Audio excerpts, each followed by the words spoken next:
The Personal MBA. By Josh Kaufman, author. Summary. The Personal MBA will save you a few $100,000 by outlining everything you really need to know to get started on a thriving business, none of which is taught in expensive colleges. Josh Kaufman worked at Procter Gamble, one of the world's largest producers of consumer goods, things like shampoo, deodorant, toilet paper, toothpaste, lotions, soap, and even foods and drinks. Until 2011. That is, when this book completely blew up. Now a full-time researcher, dad, speaker, husband and writer, Josh's work has attracted millions of readers to his blog, with the book selling several 100,000 copies. It's a go-to manual for the not-yet business-savvy, putting an MBA's worth of education into a few hundred pages, except that you don't have to shell out $100,000 plus and that what you learn works in the real world, not just a classroom. Without further ado, here are 3 lessons from the Personal MBA. Make sure your business addresses at least one of the 4 core needs. Think about the context of your marketing message. If you ever need to make a deal, do the work up front, so the negotiation becomes easy. Ready for the education of a lifetime? Here we go. Lesson 1. Address one of the 4 core needs with your product to make selling easy. Have you seen The Wolf of Wall Street? There's a scene where Jordan Belfort asks one of his employees to sell him a pen, who then uses a clever trick to make it an easy sale. He asks him to sign a napkin. Of course Jordan hasn't got a pen, but luckily, the solution is right in front of him. Any sale is easy, as long as you're addressing your customer's primary need in the current situation.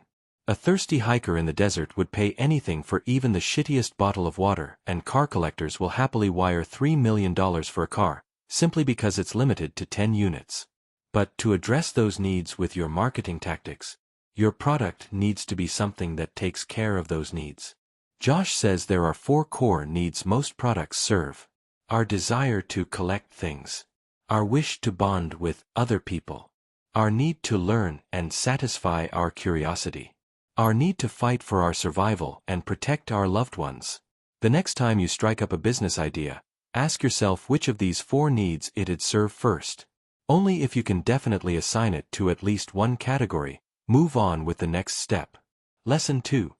Think about the context you deliver your marketing message in, so customers understand it right. Here's a big one no one thinks about in their marketing.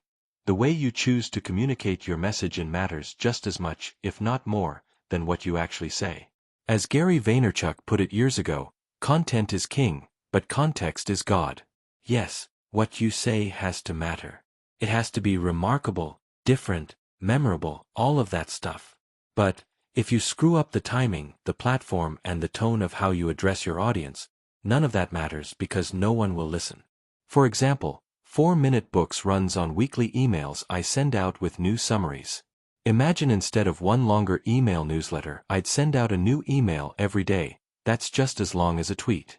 No one would open them, and people would be gone in a jiffy. Why? Because everyone has an overloaded email inbox already. Nobody wants more email. Plus, if I could say everything I needed to say in 140 characters or less, why wouldn't I go to Twitter right away? Think hard about the medium and channels you choose for your marketing. They make all the difference. Lesson 3. If you ever need to make a deal, do the work up front, so the negotiation becomes easy. Sometimes in business, you have to make a deal. Most of us have zero experience negotiating, but here's a good tip to make it less scary to sit down at a table with someone and work out a contract. Do the hard work up front. According to Josh, that means setting the stage long before your meeting. For example, by making sure your opposite other is someone who can actually decide things and wasn't just sent to collect information about you. It also means choosing the setting you think you'd do best in. For example, you might be a lot more confident on the phone than you are in person. Then you can clarify many of the terms of your proposal in anticipation as well.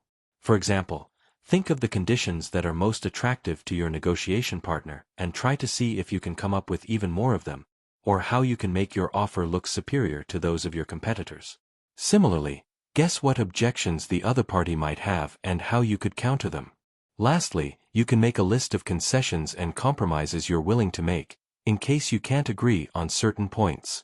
With these things in hand, the negotiation itself will be a lot easier, because you'll feel prepared and have many points to work with, as opposed to just fighting a battle of wills when you're sitting at the table.